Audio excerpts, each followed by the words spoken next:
تلك الرسل فضلنا بعضهم على بعض منهم من كلم الله ورفع بعضهم درجات وآتينا عيسى ابن مريم البينات وأيدناه بروح القدس ولو شاء الله ما اقتتل الذين من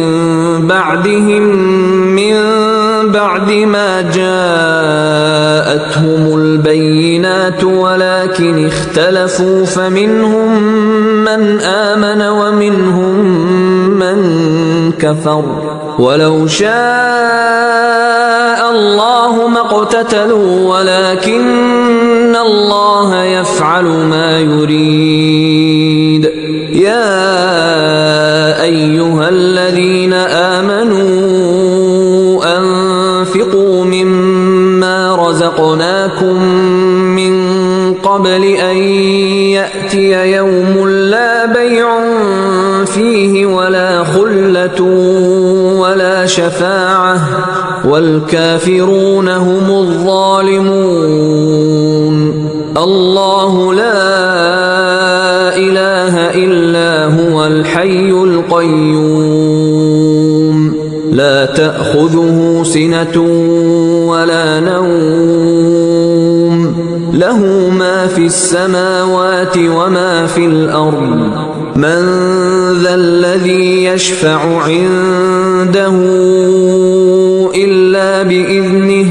يعلم ما بين أيديهم وما خلفهم ولا يحيطون بشيء من علمه إلا بما شاء وسع كرسيه السماوات والأرض ولا يؤوده حفظهما وهو العلي العظيم. لا إكراه في الدين قد تبين الرشد من الغي فمن يكفر بالطاغوت ويؤمن بالله فقد استمسك بالعروة الوثقى لا انفصام لها والله سميع عليم. الله ولي الذين آمنوا يخرجهم من الظلمات إلى النور والذين كفروا أولياؤهم الطاغوت يخرجونهم من النور إلى الظلمات أولئك أصحاب النار هم فيها خالدون. ألم تر إلى الذي حاج إبراهيم في ربه أن آتاه الله الملك إذ قال إبراهيم ربي الذي يحيي ويميت قال أنا أحيي وأميت قال إبراهيم فإن الله يأتي بالشمس من المشرق فأت بها من المغرب فبهت الذي كفر والله لا يهدي القوم الظالمين. أو كالذي مر على قرية وهي خاوية على عروشها قال أنى يحيي هذه الله بعد موتها فأماته الله 100 عام ثم بعثه قال كم لبثت قال لبثت يوما أو بعض يوم قال بل لبثت 100 عام فانظر إلى طعامك وشرابك لم يتسنه وانظر إلى حمارك ولنجعلك آية للناس وانظر إلى العظام كيف ننشزها ثم نكسوها لحما فلما تبين له قال أعلم أن الله على كل شيء قدير. وإذ قال إبراهيم رب أرني كيف تحيي الموتى قال أولم تؤمن قال بلى ولكن ليطمئن قلبي قال فخذ 4 من الطير فصرهن إليك ثم اجعل على كل جبل منهن جزءا ثم ادعهن يأتينك سعيا واعلم أن الله عزيز حكيم. مثل الذين ينفقون أموالهم في سبيل الله كمثل حبة أنبتت 7 سنابل في كل سنبلة 100 حبة والله يضاعف لمن يشاء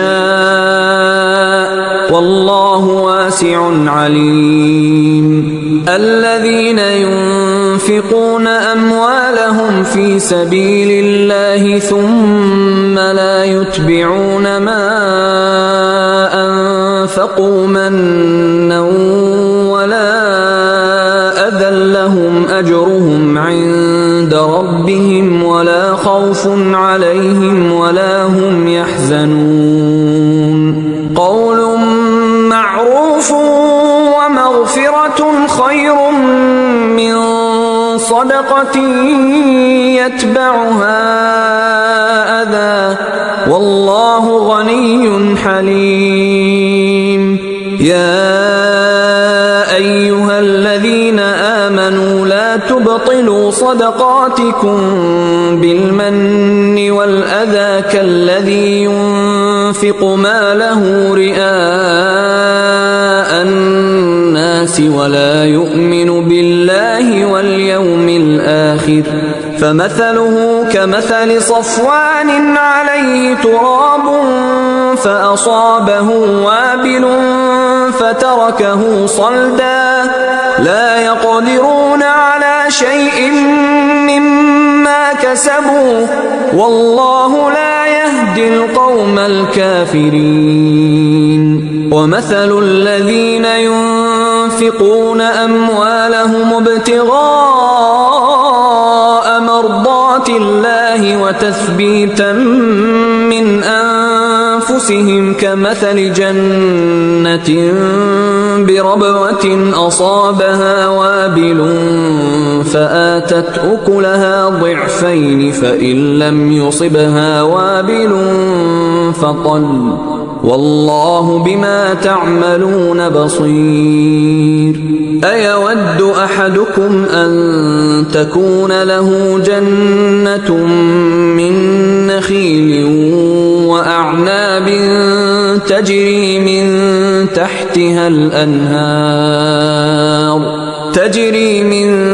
تحتها الأنهار له فيها من كل الثمرات وأصابه الكبر وله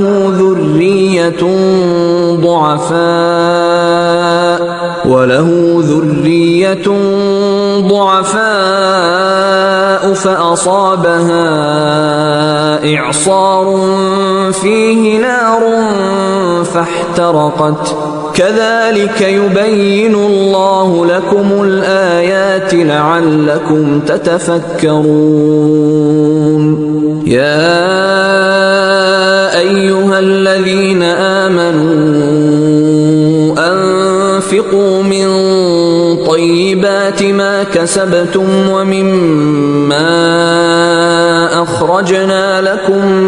من الأرض ولا تيمموا الخبيث منه تنفقون ولستم بآخذيه إلا أن تغمضوا فيه واعلموا أن الله غني حميد. الشيطان يعدكم الفقر ويأمركم بالفحشاء والله يعدكم مغفرة منه وفضلا والله واسع عليم يؤتي الحكمة من يشاء ومن يؤت الحكمة فقد أوتي خيرا كثيرا وما يذكر إلا أولو الألباب وما أنفقتم من نفقة أو نذرتم من نذر فإن الله يعلمه وما للظالمين من أنصار إن تبدوا الصدقات فنعما هي وإن تخفوها وتؤتوها الفقراء فهو خير لكم ويكفر عنكم من سيئاتكم والله بما تعملون خبير ليس عليك هداهم ولكن الله يهدي من يشاء وما تنفقوا من خير فلأنفسكم وما تنفقون إلا ابتغاء وجه الله وما تنفقوا من خير يوفى إليكم وأنتم لا تظلمون للفقراء الذين أحصروا في سبيل الله لا يستطيعون ضربا في الأرض يحسبهم الجاهل أغنياء من التعفف تعرفهم بسيماهم لا يسألون الناس إلحافا وما تنفقوا من خير فإن الله به عليم الذين ينفقون أموالهم بالليل والنهار سرا وعلانية فلهم أجرهم عند ربهم ولا خوف عليهم ولا هم يحزنون الذين يأكلون الربا لا يقومون إلا كما يقوم الذي يتخبطه الشيطان من المس ذلك بأنهم قالوا إنما البيع مثل الربا وأحل الله البيع وحرم الربا فمن جاءه موعظة من ربه فانتهى فله ما سلف وأمره إلى الله ومن عاد فأولئك أصحاب النار هم فيها خالدون يمحق الله الربا ويربي الصدقات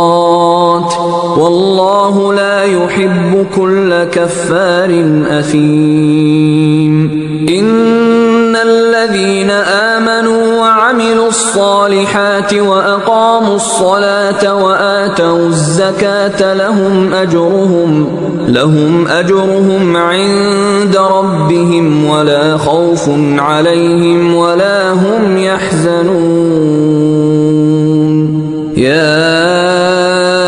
أيها الذين آمنوا اتقوا الله وذروا ما بقي من الربا إن كنتم مؤمنين فإن لم تفعلوا فأذنوا بحرب من الله ورسوله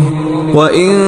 تبتم فلكم رؤوس أموالكم لا تظلمون ولا تظلمون وإن كان ذو عسرة فنظرة إلى ميسرة وأن تصدقوا خير لكم إن كنتم تعلمون واتقوا يوما ترجعون فيه إلى الله ثم توفى كل نفس ما كسبت وهم لا يظلمون يا أيها الذين آمنوا إذا تداينتم بدين إلى أجل مسمى فاكتبوه وليكتب بينكم كاتب بالعدل ولا يأب كاتب أن يكتب كما علمه الله فليكتب وليملل الذي عليه الحق وليتق الله ربه ولا يبخس منه شيئا فإن كان الذي عليه الحق سفيها أو ضعيفا أو لا يستطيع أن يمل هو فليملل وليه بالعدل واستشهدوا شهيدين من رجالكم فإن لم يكونا رجلين فرجل وامرأتان ممن ترضون من الشهداء أن تضل إحداهما فتذكر إحداهما الأخرى ولا يأبى الشهداء إذا ما دعوا ولا تسأموا أن تكتبوه صغيرا أو كبيرا إلى أجله ذلكم أقسط عند الله وأقوم للشهادة وأدنى ألا ترتابوا إلا أن تكون تجارة حاضرة تديرونها بينكم فليس عليكم جناح ألا تكتبوها وأشهدوا إذا تبايعتم ولا يضار كاتب ولا شهيد وإن تفعلوا فإنه فسوق بكم واتقوا الله ويعلمكم الله والله بكل شيء عليم وإن كنتم على سفر ولم تجدوا كاتبا فرهان مقبوضة فإن أمن بعضكم بعضا فليؤدي الذي ائتمن أمانته وليتق الله ربه ولا تكتموا الشهادة ومن يكتمها فإنه آثم قلبه والله بما تعملون عليم لله ما في السماوات وما في الأرض وإن تبدوا ما في أنفسكم أو تخفوه يحاسبكم به الله فيغفر لمن يشاء ويعذب من يشاء والله على كل شيء قدير آمن الرسول بما أنزل إليه من ربه والمؤمنون كل آمن بالله وملائكته وكتبه ورسله لا نفرق بين أحد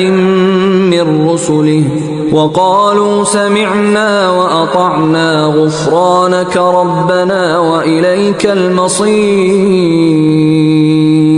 لا يكلف الله نفسا إلا وسعها لها ما كسبت وعليها ما اكتسبت ربنا لا تؤاخذنا إن نسينا أو أخطأنا ربنا ولا تحمل علينا إصرا كما حملته على الذين من قبلنا ربنا ولا تحملنا ما لا طاقة لنا به واعف عنا واغفر لنا وارحمنا أنت مولانا فانصرنا على القوم الكافرين.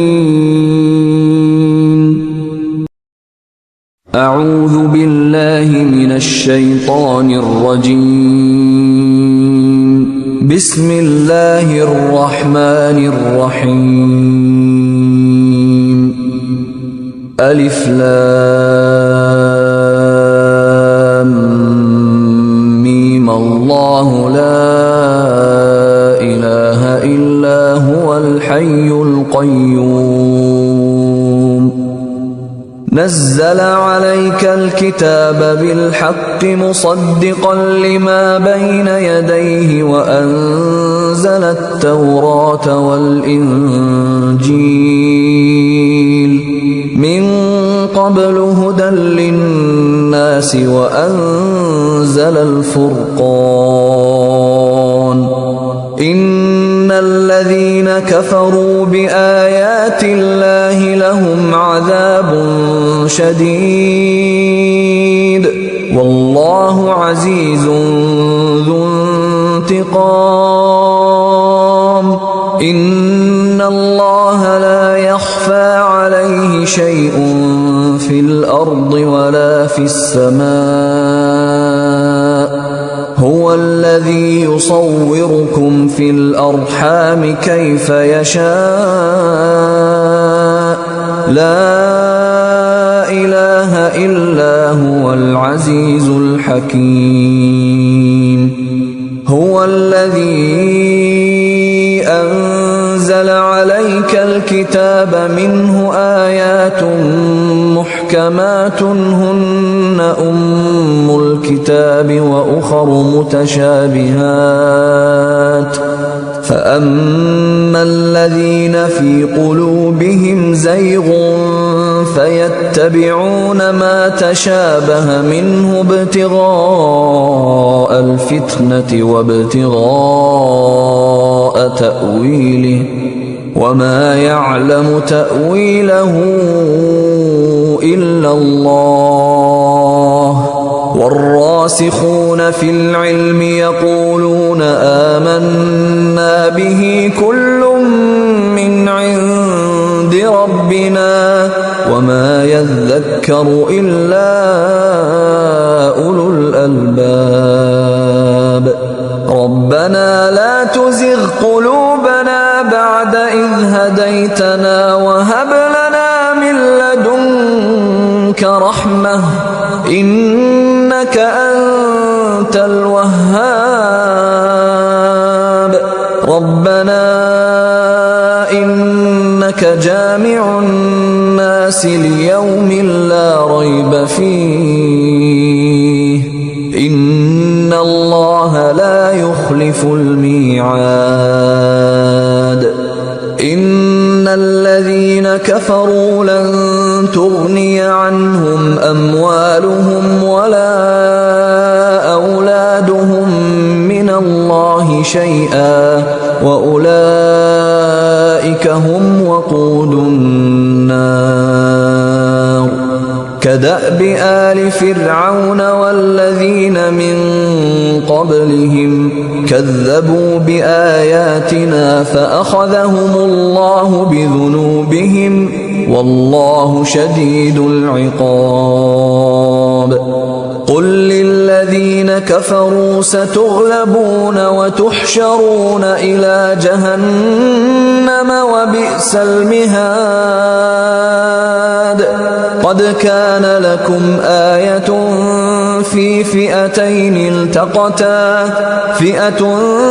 تقاتل في سبيل الله وأخرى كافرة يرونهم مثليهم رأي العين والله يؤيد بنصره من يشاء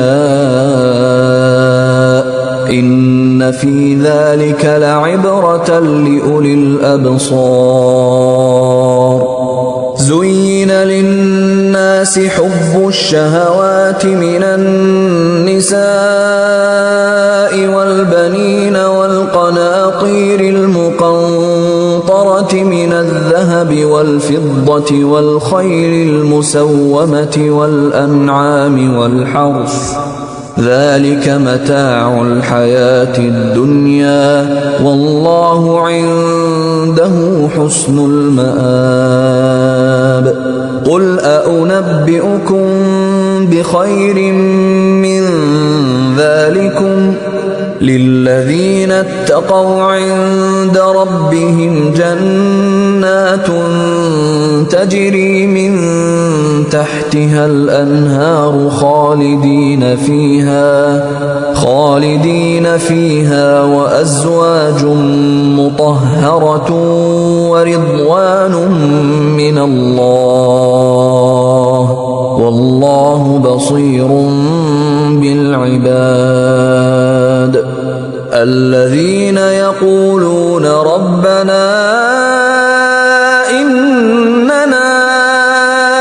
آمنا فاغفر لنا ذنوبنا وقنا عذاب النار الصابرين والصادقين والقانتين والمنفقين والمستغفرين بالأسحار شهد الله أنه لا إله إلا هو والملائكة وأولو العلم قائما بالقسط لا إله إلا هو العزيز الحكيم إن الدين عند الله الإسلام وما اختلف الذين أوتوا الكتاب إلا من بعد ما جاءهم العلم بغيا بينهم ومن يكفر بآيات الله فإن الله سريع الحساب فإن حاجوك فقل أسلمت وجهي لله ومن اتبعني وقل للذين أوتوا الكتاب والأميين أأسلمتم فإن أسلموا فقد اهتدوا وإن تولوا فإنما عليك البلاغ والله بصير بالعباد إن الذين يكفرون بآيات الله ويقتلون النبيين بغير حق ويقتلون الذين يأمرون بالقسط من الناس فبشرهم بعذاب أليم أولئك الذين حبطت أعمالهم في الدنيا والآخرة وما لهم من ناصرين ألم تر إلى الذين أوتوا نصيبا من الكتاب يدعون إلى كتاب الله ليحكم بينهم ثم يتولى فريق منهم وهم معرضون ذلك بأنهم قالوا لن تمسنا النار إلا أياما معدودات وغرهم في دينهم ما كانوا يفترون يفترون فكيف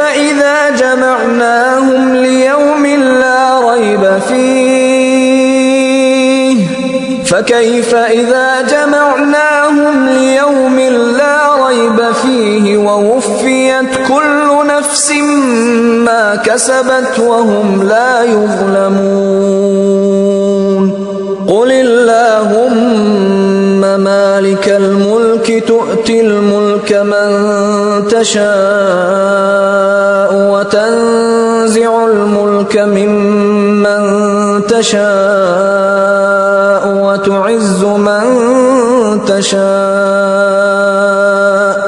وتعز من تشاء وتذل من تشاء بيدك الخير إنك على كل شيء قدير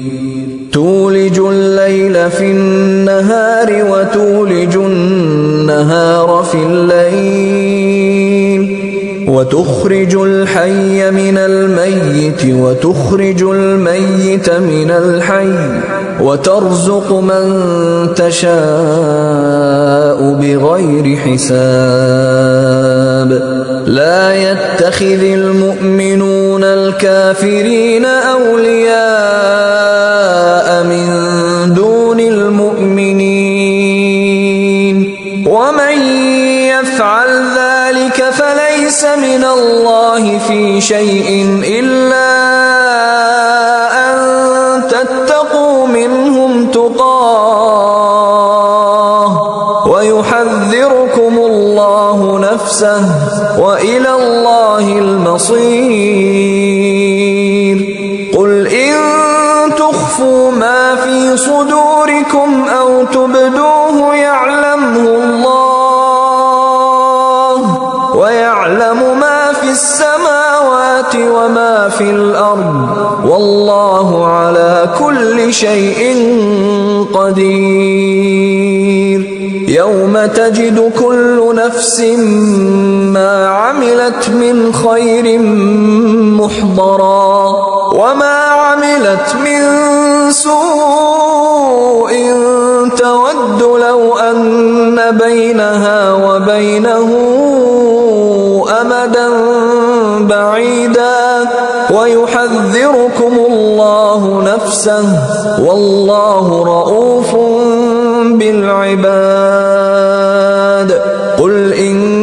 كنتم تحبون الله فاتبعوني يحببكم الله ويغفر لكم ذنوبكم والله غفور رحيم قل أطيعوا الله والرسول فإن تولوا فإن الله لا يحب الكافرين إن الله اصطفى آدم ونوحا وآل إبراهيم وآل عمران على العالمين ذرية بعضها من بعض والله سميع عليم إذ قالت امرأة عمران رب إني نذرت لك ما في بطني محررا فتقبل مني إنك أنت السميع العليم فلما وضعتها قالت رب إني وضعتها أنثى والله أعلم بما وضعت قالت رب إني وضعتها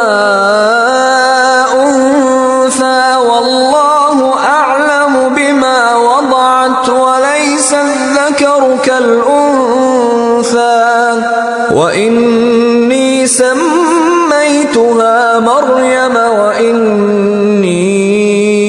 أعيذها بك وذريتها من الشيطان الشيطان الرجيم فتقبلها ربها بقبول حسن وأنبتها نباتا حسنا وكفلها زكريا كلما دخل عليها زكريا المحراب وجد عندها رزقا قال يا مريم أنى لك هذا قالت هو من عند الله إن الله يرزق من يشاء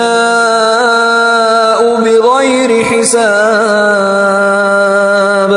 هنالك دعا زكريا ربه قال رب هب لي من لدنك ذرية طيبة إنك سميع الدعاء فنادته الملائكة وهو قائم يصلي في المحراب أن الله يبشرك بيحيى مصدقا بكلمة من الله وسيدا وحصورا ونبيا من الصالحين قال رب أنى يكون لي غلام وقد بلغني الكبر وامرأتي عاقر قال كذلك الله يفعل ما يشاء قال رب اجعل لي آية قال آيتك ألا تكلم الناس 3 أيام إلا رمزا واذكر ربك كثيرا وسبح بالعشي والإبكار وإذ قالت الملائكة يا مريم إن الله اصطفاك وطهرك واصطفاك على نساء العالمين يا مريم اقنتي لربك واسجدي واركعي مع الراكعين ذلك من أنباء الغيب نوحيه إليك وما كنت لديهم إذ يلقون أقلامهم أيهم يكفل مريم وما كنت لديهم إذ يختصمون إذ قالت الملائكة يا مريم إن الله يبشرك بكلمة منه اسمه المسيح عيسى ابن مريم وجيها في الدنيا والآخرة ومن المقربين ويكلم الناس في المهد وكهلا ومن الصالحين قالت رب أنى يكون لي ولد ولم يمسسني بشر قال كذلك الله يخلق ما يشاء إذا قضى أمرا فإنما يقول له كن فيكون ويعلمه الكتاب والحكمة والتوراة والإنجيل ورسولا إلى بني إسرائيل أني قد جئتكم بآية من ربكم أني أخلق لكم من الطين كهيئة الطير فأنفخ فيه فيكون طيرا بإذن الله وأبرئ الأكمه والأبرص وأحيي الموتى بإذن الله وأنبئكم بما تأكلون وما تدخرون في بيوتكم إن في ذلك لآية لكم إن كنتم مؤمنين ومصدقا لما بين يدي من التوراة ولأحل لكم بعض الذي حرم عليكم وجئتكم بآية من ربكم فاتقوا الله وأطيعون إن الله ربي وربكم فاعبدوه هذا صراط مستقيم فلما أحس عيسى منهم الكفر قال من أنصاري إلى الله قال الحواريون نحن أنصار الله آمنا بالله واشهد بأننا مسلمون ربنا آمنا بما أنزلت واتبعنا الرسول فاكتبنا مع الشاهدين ومكروا ومكر الله والله خير الماكرين إذ قال الله يا عيسى إني متوفيك ورافعك إلي ومطهرك من الذين كفروا وجاعل الذين اتبعوك فوق الذين كفروا إلى يوم القيامة ثم إلي مرجعكم فأحكم بينكم فيما كنتم فيه تختلفون فأما الذين كفروا فأعذبهم عذابا شديدا في الدنيا والآخرة وما لهم من ناصرين وأما الذين آمنوا وعملوا الصالحات فيوفيهم أجورهم والله لا يحب الظالمين ذلك نتلوه عليك من الآيات والذكر الحكيم إن مثل عيسى عند الله كمثل آدم خلقه من تراب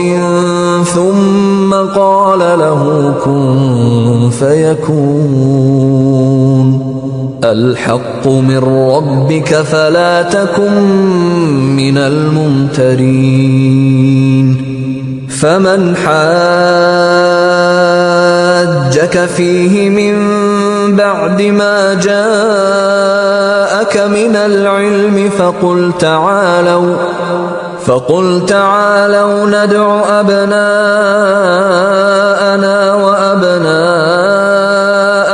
ونساءنا ونساءكم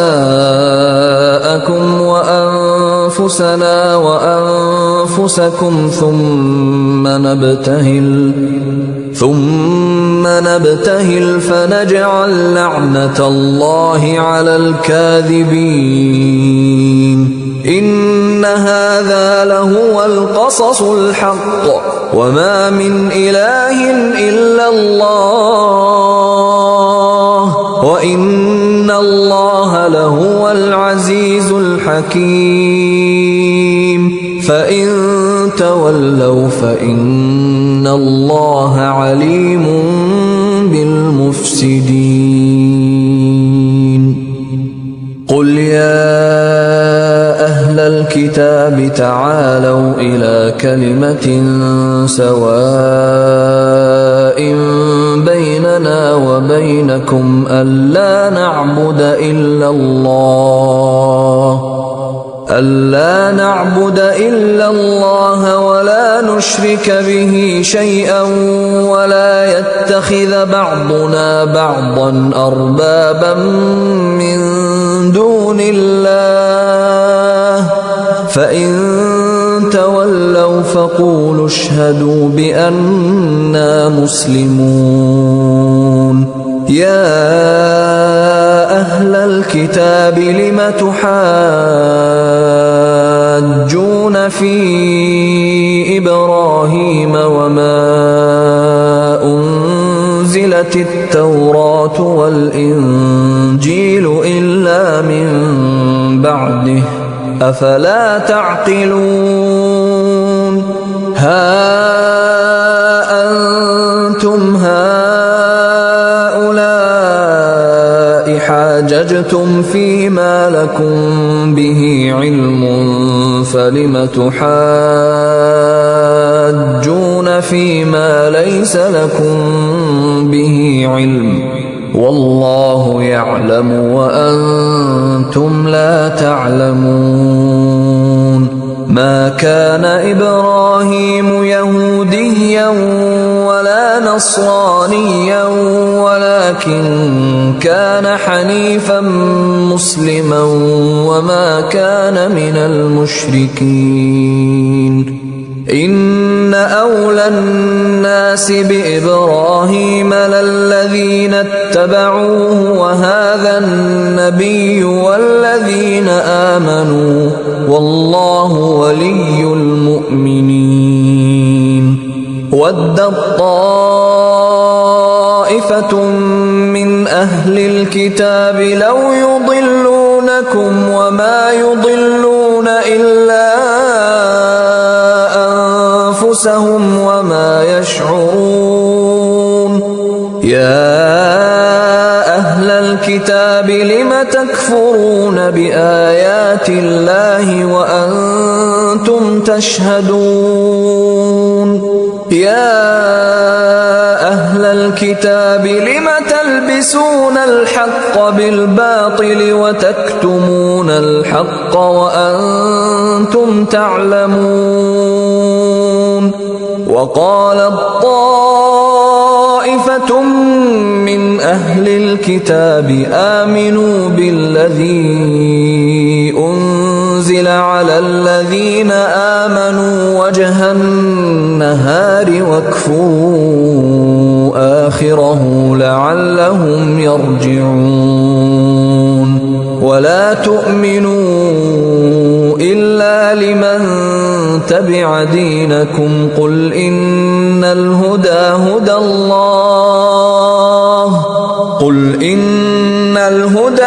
الله أن يؤتى أحد مثل ما أوتيتم أو يحاجوكم عند ربكم قل إن الفضل بيد الله يؤتيه من يشاء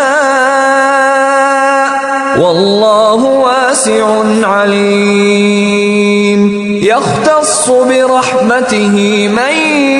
يشاء والله ذو الفضل العظيم. ومن أهل الكتاب من إن تأمنه بقنطار يؤده إليك ومنهم من إن تأمنه بدينار لا يؤده إليك إلا ما دمت عليه قائما ذلك بأنهم قالوا ليس علينا في الأميين سبيل ويقولون على الله الكذب وهم يعلمون. بلى من أوفى بعهده واتقى فإن الله يحب المتقين. إن الذين يشترون بعهد الله وأيمانهم ثمنا قليلا أولئك لا خلاق لهم في الآخرة ولا يكلمهم الله ولا ينظر إليهم يوم القيامة ولا يزكيهم ولهم عذاب أليم. وإن منهم لفريقا يلوون ألسنتهم بالكتاب لتحسبوه من الكتاب وما هو من الكتاب ويقولون هو من عند الله وما هو من عند الله ويقولون على الله الكذب وهم يعلمون. ما كان لبشر أن يؤتيه الله الكتاب والحكم والنبوة ثم يقول للناس كونوا عبادا لي من دون الله ولكن كونوا ربانيين بما كنتم تعلمون الكتاب وبما كنتم تدرسون. ولا يأمركم أن تتخذوا الملائكة والنبيين أربابا أيأمركم بالكفر بعد إذ أنتم مسلمون. وإذ أخذ الله ميثاق النبيين لما آتيتكم من كتاب وحكمة ثم جاءكم رسول مصدق لما معكم لتؤمنن به ولتنصرنه قال أأقررتم وأخذتم على ذلكم إصري قالوا أقررنا قال فاشهدوا وأنا معكم من الشاهدين. فمن تولى بعد ذلك فأولئك هم الفاسقون. أفغير دين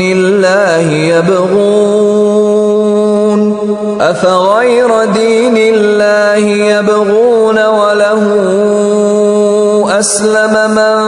في السماوات والأرض طوعا وكرها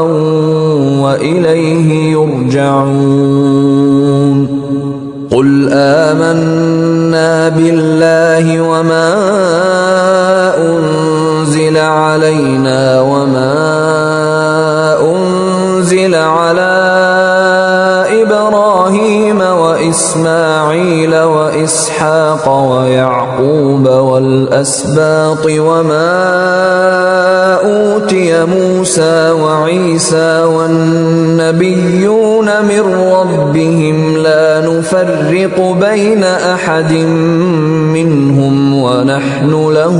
مسلمون. ومن يبتغ غير الإسلام دينا فلن يقبل منه وهو في الآخرة من الخاسرين. كيف يهدي الله قوما كفروا بعد إيمانهم وشهدوا أن الرسول حق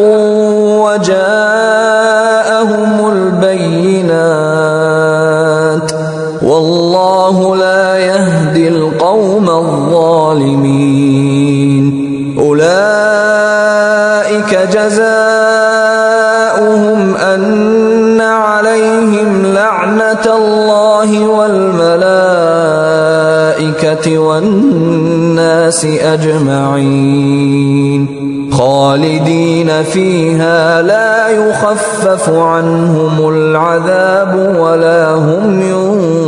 ينظرون. إلا الذين تابوا من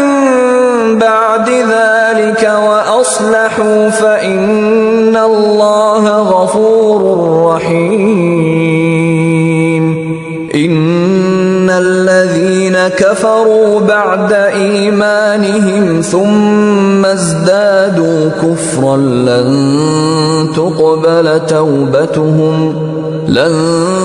تقبل توبتهم وأولئك هم الضالون.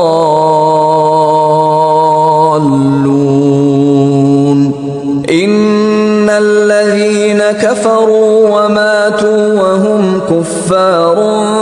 فلن يقبل من أحدهم ملء الأرض ذهبا ولو افتدى به أولئك لهم عذاب أليم وما لهم من ناصرين.